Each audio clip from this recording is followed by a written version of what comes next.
Hello friends, இந்த காணொளியில ரோமாலி ரொட்டி எப்படி சூப்பரா செய்யலாம்னு தான் பார்க்க போறோம். நான் செஞ்சிருக்கேன். சூப்பரா வந்திருக்கு. சரி வாங்க எப்படி செய்யுதுன்னு பார்க்கலாம். ஹலோ ஃப்ரெண்ட்ஸ், வணக்கம் and welcome back to our channel டாடா ஸ்வி. இன்னைக்கு இந்த காணொலியில் என்ன பார்க்க போகிறோம்னா, ரோமாலி ரொட்டி எப்படி சூப்பராக செய்யலாம் தான் பார்க்க போகிறோம். மைதா மாவு, எண்ணெய், அதுக்கப்புறம் உப்பு இதெல்லாம் வச்சு சூப்பராக வந்து ரோமாலி ரொட்டி செய்ய போகிறோம். அது எப்படி செய்யுதுன்னு பார்க்கலாம்.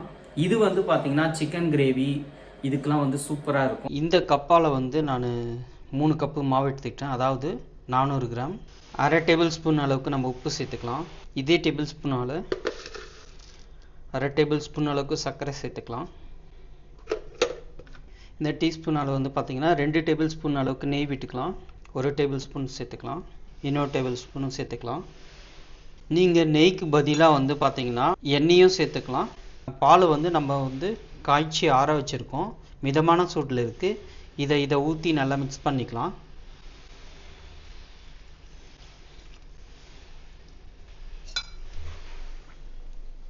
இப்போ இதை நல்லா மிக்ஸ் பண்ணி விட்டுக்குவோம். கொஞ்சமாக தண்ணி சேர்த்துக்கலாம். இப்போ கொஞ்சமாக வந்து எண்ணெய் சேர்த்துக்கலாம். இந்த மாதிரி பிசைஞ்சாச்சு. ஸோ கொஞ்சமாக எண்ணெய் விட்டுக்கலாம். எண்ணெய் விட்டு இந்த மாதிரி பிசைஞ்சு விட்டுக்குவோம். ஸோ இப்போ வந்து இதை நம்ம சின்ன சின்ன உருண்டைகளாக மாற்றிக்கலாம். 2 உள்ளங்கைக்கு நடுவில் இப்படி வச்சு இப்படி உருட்டுனா ஓரளவுக்கு உருண்டையாக வந்துடும். ஸோ அதுக்கப்புறம் இப்படி பண்ணிவிடுங்க. ஸோ நம்ம வந்து ரோமாலி ரொட்டி வந்து திரட்ட போகிறோம். ஸோ அதுக்காக வந்து கீழே இந்த கல்லில் வந்து மைதா மாவை அப்படியே லைட்டாக இப்படி தூவி விட்டுருங்க. ஸோ கீழே அடிபிடிக்காத இருக்கும். தோசை கல்லின் சைஸுக்கு ஏற்ற மாதிரி வந்து நம்ம ரோமாலி ரொட்டி வந்து திரட்டி வச்சுக்கணும். ஸோ நான் இந்த ஒரு உருண்டை எடுத்துக்கிறேன். இப்படி வச்சுக்கலாம்.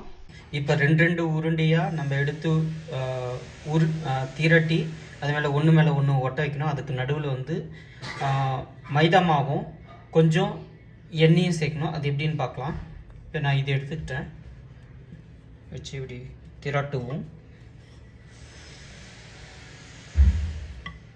ஸோ இந்த அளவுக்கு ஒரு கை அளவுக்கு இந்த அளவுக்கு நம்ம திரட்டினா போதும். இதை வச்சுக்குவோம்.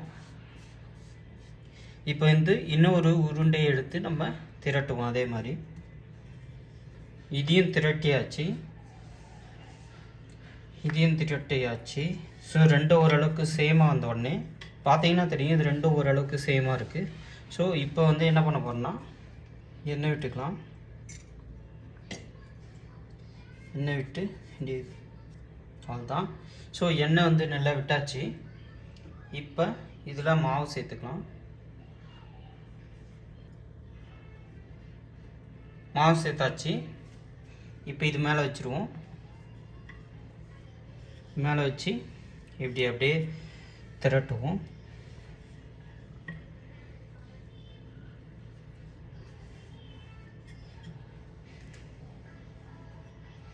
பார்த்தீங்கன்னா தெரியும், இந்த அளவுக்கு நல்லா நம்ம திரட்டியாச்சு.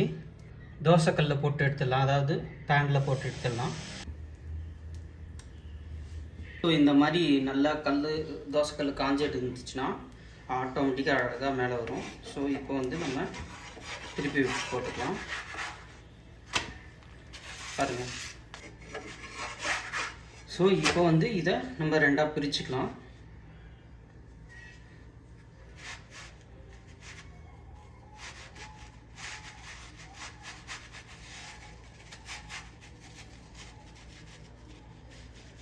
பாருங்கள் எப்படி சூப்பராக பிரிஞ்சு வந்திருக்குன்னு. இதை வந்து அப்படியே மடித்து வச்சுப்போம்.